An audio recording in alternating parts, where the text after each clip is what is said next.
I was telling Betty this morning that I had a pet psychic come over to the house earlier this last week, because I have some of you remember Bob Forsaken, and his cat Sparky needed a home after Bob died of cancer. So I've had Sparky now for about 5 years, isn't that right? Mm-hmm. And he's 15, and he's a bit arthritic, and he's very heavy. So I know he's probably got thyroid problems, if not diabetes and whatnot. And I just don't choose to participate. You know, I can't handle the vet stuff with a sick animal. So I wanted to ask Sparky what he thought about his health. What should I do? And then I had another cat that's been pestering the other girls, and I want him to just relax and let things be. So she told me that he was a very spiritual cat, and that he actually is aware of global issues. He spends a lot of time sleeping because he has work to do on the other side of the planet. And so now when I see Buddha up there, I call him Buddha Boy.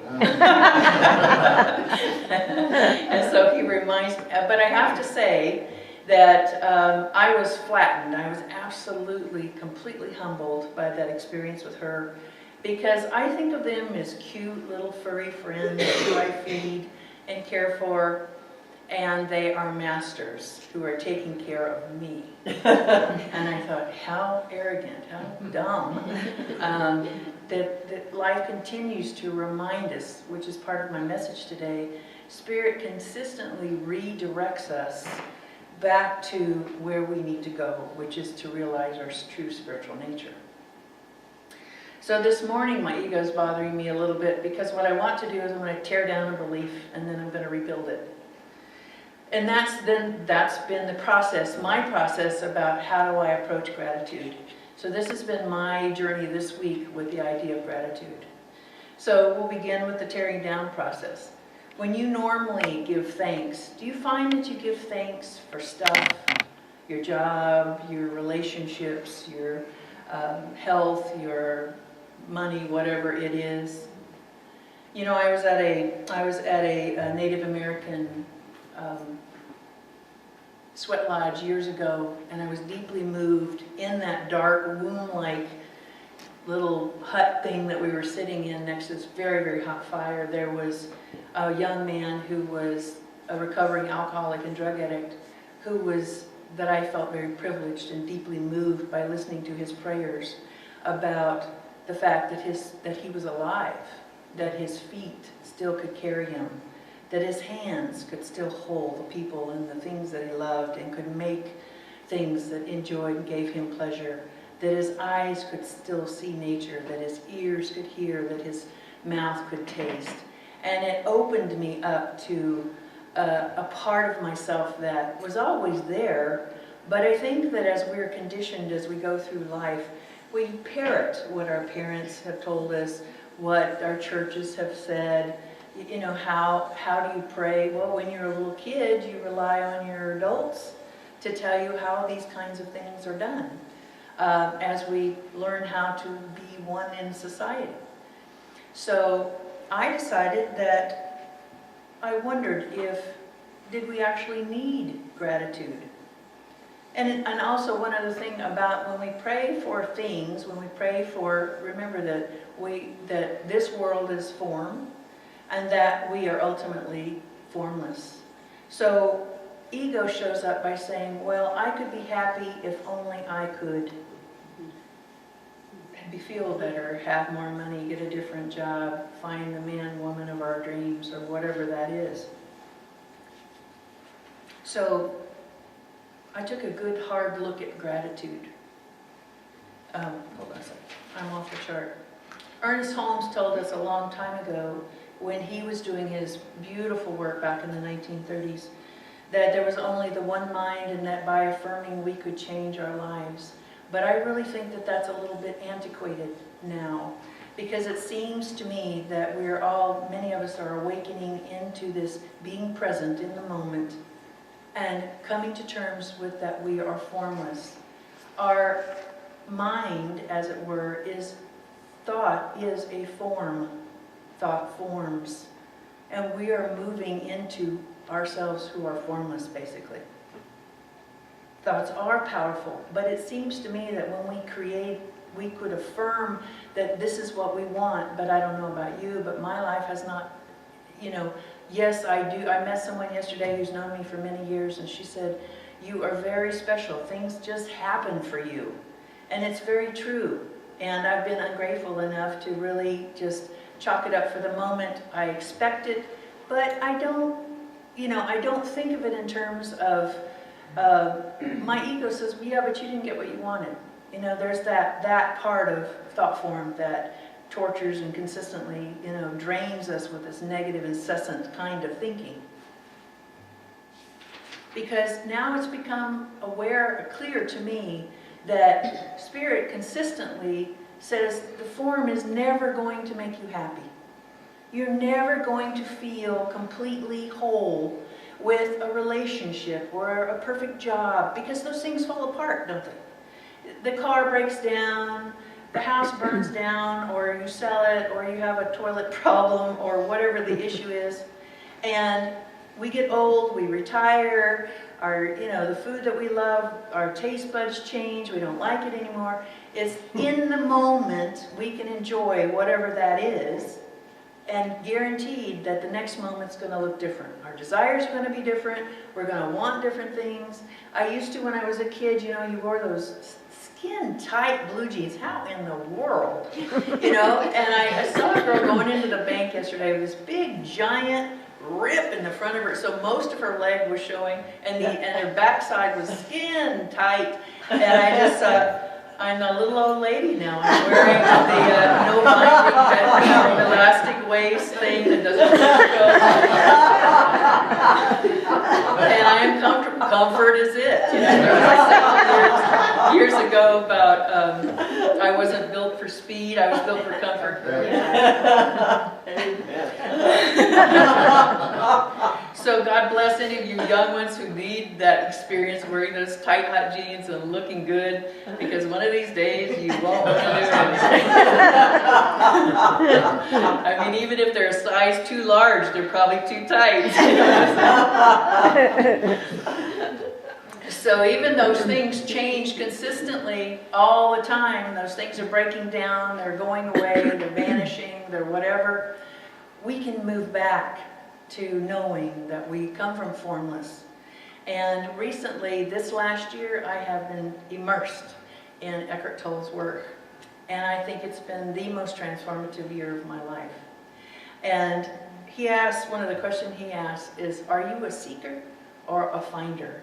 Seeker points to ego because it points to looking outside of yourself for what is, not what is on the inside. And then there's the concept. How does gratitude fit in the now? Because when we're talking about relationship or whatever, it seems to me, and you may come up and argue with me after this is over, but it seems to me that we pull from the past things to be grateful for. Where are we right here and right now? What are we grateful for right here and right now? And what it comes down to for me is the peace that I feel standing here talking with you that I didn't think I'd have a few minutes ago, and then and that my body is serving me, my lungs are expanding. Those are the things that I'm grateful for in the moment. As I worked with Eckhart's stuff this last year, I really recommend that you do some practicing of stillness. If you haven't, please do. If you are, great, because that means you're evolving into awakening. And that is the next evolutionary step for humanity. I had a thought the other night that Spirit is up in our father, mother are up there in the giant living room in the sky, and their recliners looking down on us going, they're finally coming out of that stage. Maybe the suffering will finally come to an end. I mean, come on, guys, get with it. So, when we're grateful for stuff, we're in the land of ego and dysfunctional mind, because thought is form. And that stuff is constantly changing. And so, even the Bible tells us about that. In Matthew 6:19-20, Jesus tells us, lay not up for yourselves treasures upon the earth, where moth and rust corrupts and where thieves steal. treasures in heaven, for where your treasure is, there will be your heart also. To me, that totally speaks of staying in the formless. Don't put all of your happiness into what could happen tomorrow, which is, it's not going to happen. There is no future. You only have now. When you get there, it will be now. When you had breakfast this morning, the food in your belly that's digesting at the moment, it was now then. And so there is something called clock time, which is how we play out these evolutionary stories that we create. But the bottom line is, if you can learn to pull back into the now, you will find, and as I have, that 75 to 80% of my worries have disappeared. And many of us are at the effect of our suffering. What's going to happen to me tomorrow? I don't have enough, blah, blah, blah, blah, blah. It's that story that the dysfunctional mind sets up for us that causes us pain and grief. And we always bring the story to the situation. If you will stick to the facts, your suffering will go down. But if you need to suffer, if you need that crazy thinking, then feel free. I mean, it is going to take you to the goal line. Suffering takes longer, but some people, and many of us, we all know lots of people like that it is obvious that they're not there yet. They're just not ready yet. And we can bless them for that, because we've all been there, done that. Our true home, heaven, is our stillness and the silence in us. And it is outside of one of the experiences that I've had, that I've just recently, in the last few months, is that I have begun to see the stillness outside of myself, which is actually reflecting my inner self. And I was coming to Oakhurst a few days ago, and I looked at it, and I was thinking, it looks to me almost like a clear, thick atmosphere. It's in this room, and it's outside, and we walk around in it, and cars go by, and squirrels jump across the road. And there's movement in it, and yet there's this thick atmosphere. It's in this room. It's in between all of us, but it's encompassing all of us, like we're fish in a fishbowl. It has substance. It is palatable. And so I was driving to Oakhurst, and I thought, what is it that I feel about that? And I thought, well, and I've been telling this story upstairs, so he'll go, oh, it's peace. And I said, yes, it's peaceful, but it is not that. It is, but that's not what I'm feeling. And I thought, it's not joy either. It's not like egoic joy where someone gives you a present you've been wanting. That's not that exhilaration kind of stuff. It's not that either. And then it dawned on me, it is security. It is peace. It is security. It is dependable. It loves me. I could feel recognized by it. I was seen, and it is my servant. It is, what can I do for you today, Jenny? How can I be of service? And Helen Street, years ago in Los Angeles, talked about that God is our servant. And I heard her, but I wasn't in the state of mind at that point to really understand what that meant. And I think that I'm beginning to. I think that, for one thing, always looking outside of myself for my security has been an absolute dismal disappointment. It's just not there. It's never going to be there. But to look inside and to feel that